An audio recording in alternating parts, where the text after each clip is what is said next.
All they do is they just expose themselves. They just expose themselves for what they are. This is the snake, and people love it, and I do it if people want to hear it. Some people have heard it, some people haven't, but we'll do it, right?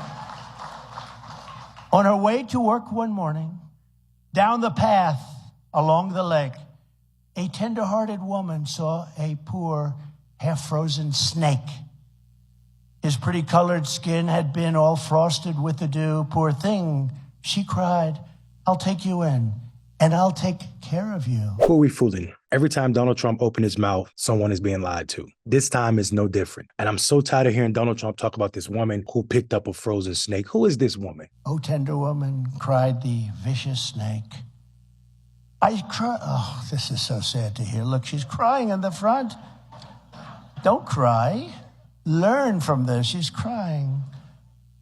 I saved you, cried the woman, and you've bitten me. But why? You know your bite is poisonous, and now I'm going to die. Shut up, silly woman, said the reptile with a grin. You knew damn well I was a snake before you took me in. That's what's happening on our border.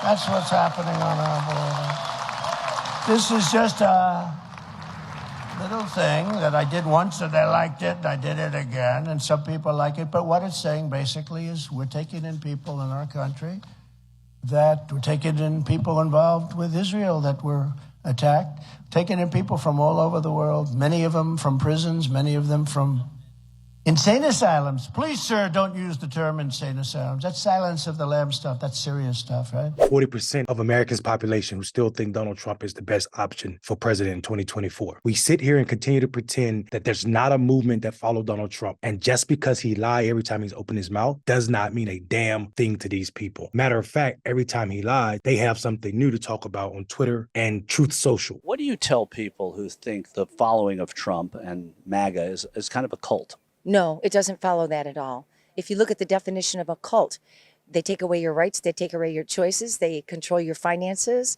I don't think this is cult. I think that people are learning. We're digging deeper than we ever have before. We're asking hard questions that we weren't asking for the last 30, 40, 50 years. It's not a cult. We want answers. We want to know the truth about what's going on. And we're looking for a leader who will expose the corruption, the Epstein corruption, the Hunter Biden corruption, all of that. You know, we want to see where our tax dollars are really going. You know, when I was growing up, my parents had one day to go vote. They did a paper ballot. They walked in, they showed their ID. There was no discussion.